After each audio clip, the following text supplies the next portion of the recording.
સમાચાર વિસ્તારથી જોઈશું। સમાચાર મળી રહ્યા છે વડોદરાથી। વડોદરામાં ગુજરાત હાઉસિંગ બોર્ડની બેદરકારીનો ભોગ લાભાર્થીઓ બન્યા છે। આવાસ ફાળવ્યા વિના જ પેનલ્ટી ફટકારતા લાભાર્થીઓ પરેશાન બન્યા। આવાસની ફાળવણી કરી હોવા છતાં કબજો ન આપતા લાભાર્થીઓમાં રોષ જોવા મળી રહ્યો છે। 2022માં સોંપણી કરવાના આવાસની હજુ સુધી ફાળવણી ન કરતા લોકો મુશ્કેલીમાં મુકાયા છે।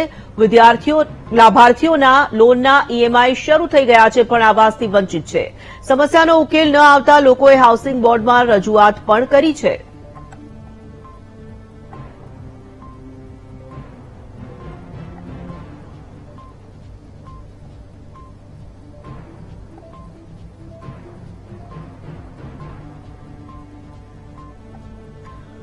વડોદરાથી સંવાદદાતા માનુ ચાવડા જોડાઈ ચૂક્યા છે વિગતો સાથે। માનુ, વડોદરામાં ગુજરાત હાઉસિંગ બોર્ડની બેદરકારીનો ભોગ કેટલાક લાભાર્થીઓ બન્યા છે। શું આખો આ સમગ્ર મામલો સામે આવી રહ્યો છે?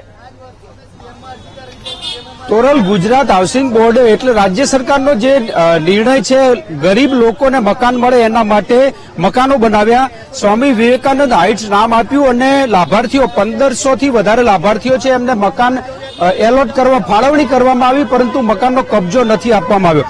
લોકોએ લોન લીધી, હપ્તા લોનના શરૂ થઈ ગયા છે તેમ છતાં મકાન નથી મળ્યું। 2022માં મકાન આપવાના હતા એ મકાનની ફાળવણી ન થઈ અને ઉલટાની એમને પેનલ્ટી ફટકારવામાં આવી છે। 30,000 રૂપિયા પેનલ્ટી કરવામાં આવી છે। લોકો બેનરો સાથે અહીંયા પહોંચ્યા છે, જે આવાસ યોજનાની જે ઓફિસ છે ત્યાં અને રજૂઆત કરી રહ્યા છે। શું કહો છો, શું હાલત છે? પેનલ્ટી 50,000 આવ્યા છે લોકોને, મારે 27,000, બીજાને 50,000। માગણી છે તમારી? અમારી માંગણી એ છે કે બાકી કામ પૂરા કરો।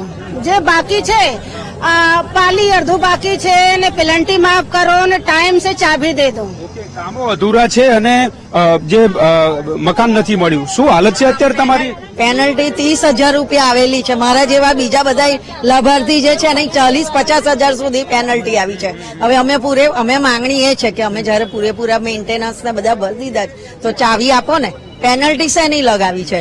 મકાનો જ મળ્યા નથી, લોન શરૂ થઈ ગઈ, તમે લોનની શરૂ થઈ ગઈ છે, મકાનો જ મળ્યા નથી હજુ। પેનલ્ટી બધું જ થઈ ગયું, દસ્તાવેજ બી થઈ ગયા છે તોય ચાવી નથી મળી। ચાવી તો મળવી જોઈએ ને। અમે ભાડું ભરીએ, ખાઈએ પીએ કે બધું કશું જ નહીં। સરકારે તો ગરીબોને સસ્તામાં મકાન આપવાની વાત કરી। સસ્તામાં નથી આલ્યું, ઉપરથી અમારા ડબલ રૂપિયા ગયા છે। અમે ઘસાઈને અમારા ચપ્પલ ઘસાઈ ગયા છે। અમારા કામ ધંધા બેરોજગાર થઈ ગયા છે। અમે લોકો ભાડા બી ભરવાના, હપ્તા બી ભરવાના, 3 છોકરા પાલવવાના। મોંઘવારીમાં ક્યાંથી લાવીશું પૈસા અમે? દસ્તાવેજ થઈ ગયા પછી કોઈનો અધિકાર નથી કે મને મારા મકાનમાં ના ઘૂસવા દે। મારો દસ્તાવેજ થયે 2 મહિના થઈ ગયા છે અને મારા મકાનની હું પૂરેપૂરી અધિકારી છું અને હું મારું મકાન મેળવીને જ રહીશ। મકાન મેળવીને જ રહીશું। ભાઈ, કેટલી વખત રજૂઆત કરી, છેવટે આજે બધા અહીંયા આવવું પડ્યું છે?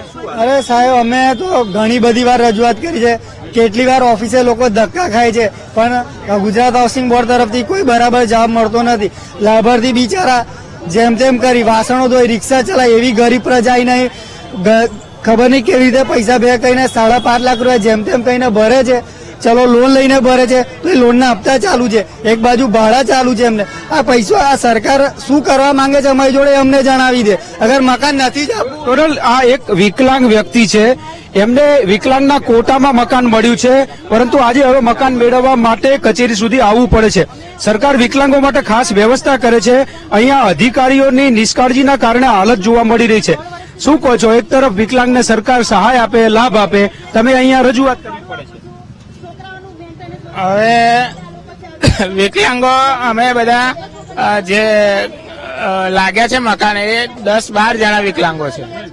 હવે બધા જે આર્થિક રીતે નબળા કહેવાય અને કોઈ કામ ધંધા વગરના હોય છે પણ પેનલ્ટી 30,000 લગાવી છે સરકારે, એ એમને શરમ આવવી જોઈએ। શરમ આવવી જોઈએ। ગુજરાત હાઉસિંગ બોર્ડની આજે એક નિષ્ક્રિયતા છે અથવા તો બેદરકારી છે ને એના કારણે નાગરિકો છે મુશ્કેલીમાં મુકાયા છે। મકાન જે એમને ફાળવવામાં આવ્યું છે પરંતુ કબજો નથી આપવામાં આવ્યો અને તેમ છતાં લોકોને પેનલ્ટી કરવામાં આવી છે, ત્યારે લોકો રજૂઆત કરવા પહોંચ્યા છે। સરકાર અને ગુજરાત હાઉસિંગ બોર્ડ વિભાગ આ મધ્યમ વર્ગના લોકોની વ્યથા છે સમજે અને એમને વહેલી તકે મકાન આપે એવી માંગ કરી રહ્યા છે। જી બિલકુલ માનુ, 2022માં આવાસની સોંપણી કરવામાં આવશે, ફાળવણી કરવામાં આવશે એવી વાત કરવામાં આવી હતી। 2022નું વર્ષ ક્યારનું પસાર થઈ ગયું છે, હજી સુધી આવાસ સોંપવામાં નથી આવ્યા. શું સ્પષ્ટતા કરવામાં આવી રહી છે, શું ખુલાસો કરવામાં આવ્યો છે તેને લઈને? તોરલ, હજુ સુધી અધિકારીઓ સાથે તો વાત થઈ નથી, પરંતુ 2022માં મકાન ફાળવવામાં આવવાની વાત હતી, એમનો વાયદો પણ કરવામાં આવેલો, પરંતુ મકાન નથી સોંપ્યા અને એના કારણે લોકો મુશ્કેલીમાં મુકાય છે. આપ જોઈ રહ્યા છો કે એમની આ રજૂઆતની તો આટલી મોટી ફાઇલ થઈ છે લોકોની, તેમ છતાં એનો ઉકેલ નથી આવ્યો. 2022માં મકાન આપવાનું હતું, હજુ નથી મળ્યું. પેનલ્ટી કેવી હાલત થઈ, શું કે છે અધિકારી? મારે તો જો હપ્તા બી ચાલુ થઈ ગયા, ઘર ભાડું બી છે અને મારે આવક ઓછી છે, હેરાન થઈ ગયો છું. હજુ ચાવીનું કે કઈ કામ બી નહીં કર્યા. શું કહી રહ્યા છે અધિકારીઓ શું કહી રહ્યા છે? તમે રજૂઆત કરો. આ જો અધિકારીનો લેટર છે, બેને અમને સારી રીતે રજૂઆત બેનને કરી હતી, બેને બી સાંભળી છે, રંજનબેને. એમણે ઉપર બી વાત અમારા દેખતા કરી હતી, પણ પછી ઉપરથી કોઈ અમને જવાબ મળ્યો નથી. આ રંજનબેનનો અમને લેટર બી એમણે આપ્યો હતો.